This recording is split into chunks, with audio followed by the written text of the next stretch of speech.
at Dickerson Creek on Shelter Island. This site is where we have our remote setting tank for our Shelter Island stewardship site for the Back to the Base initiative.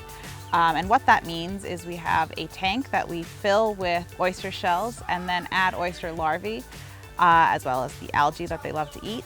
And within a few days, that oyster larvae sets onto the shell, and that is how we create spat on shell oysters. And that is a major step for how we restore oyster reefs. I was able to work very closely with town board members and baymen to find the right locations for all of the work that we're trying to do, whether it's the set tank here at Dickerson Creek or the spat on shell oyster reef in Cockles Harbor, among other restoration activities that we're doing here for the island. So it's just a lovely spot where people can come and learn about what we're doing and enjoy the beautiful surroundings.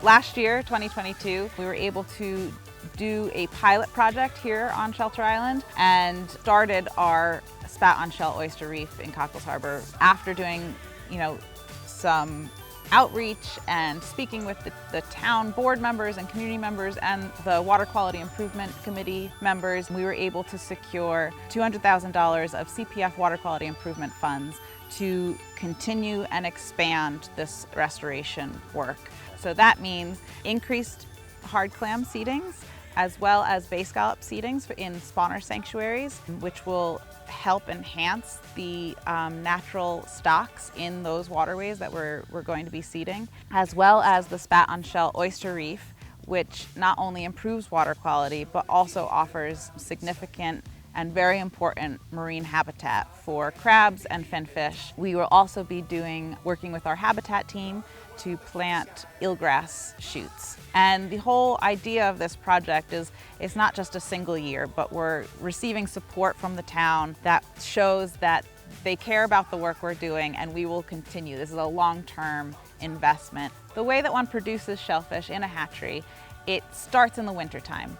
We bring in adult shellfish and we start conditioning them. We feed them lots of food and we increase the water temperature, and then in a controlled setting, we are ready to spawn them, which means we put them in a bath and the males release the sperm, the females release the eggs, and within a couple hours you see cell division. And then by the next day you see swimming larvae. In 2 weeks, the larvae are ready to set, which for clams and scallops, they don't permanently set to anything. They're able to continue to move around. So it just means they're getting to a stage of going from larvae to juvenile shellfish. Oysters, however, and this is an important facet of how we're creating oyster reefs, oysters permanently adhere to a substrate, and they prefer to look for other oyster shells.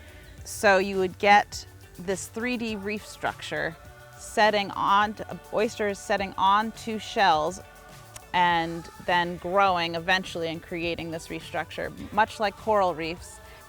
A big part of our oyster reef restoration work is the shell. So how do we get all the shell?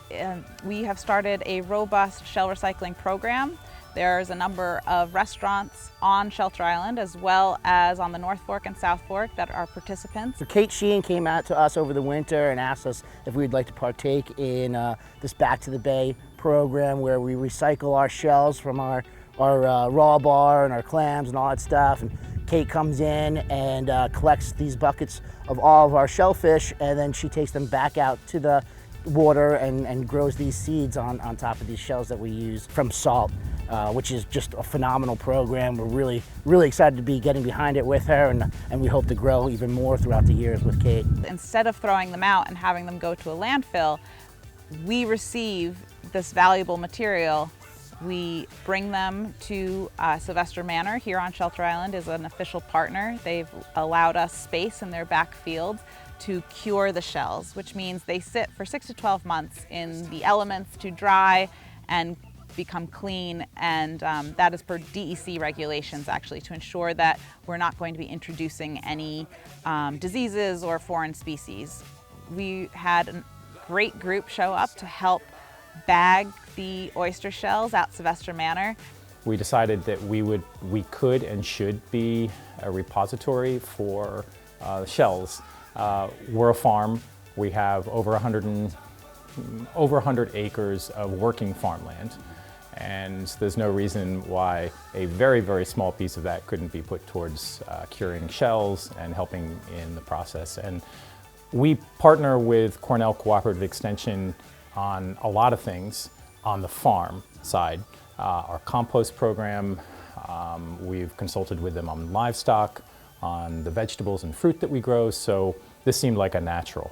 Our entire property borders a creek, Gardner's Creek, which is right behind me, and part of our mission is to improve and protect the water quality. So today we're going to have volunteers come down and we're going to remove the bags from the tank and then drive them over to our Cockles Harbor oyster reef site.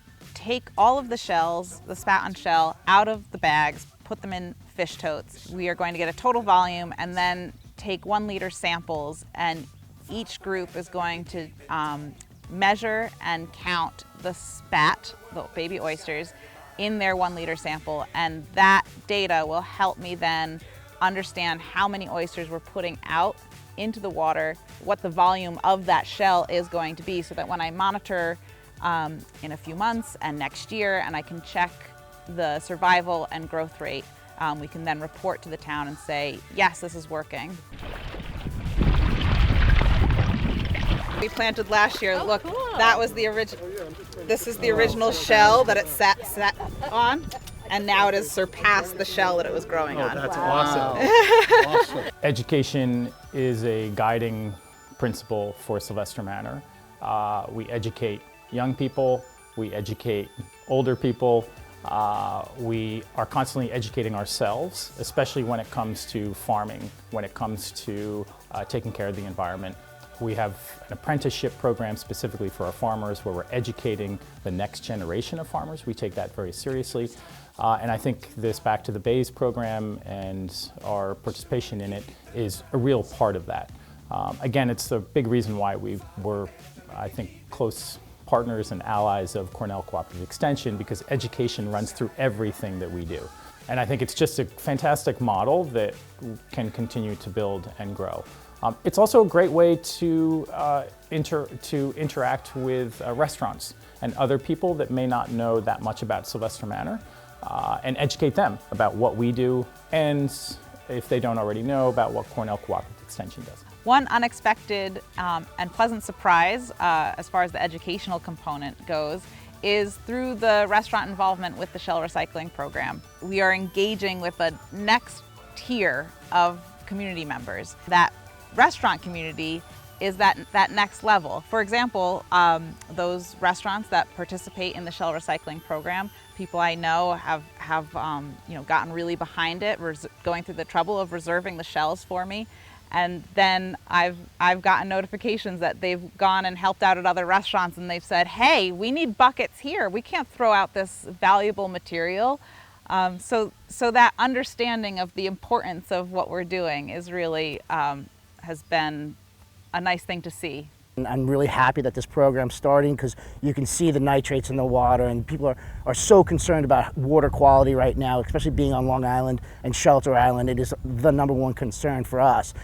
So it's important to get behind that program as not just as a business owner, but as a resident as well.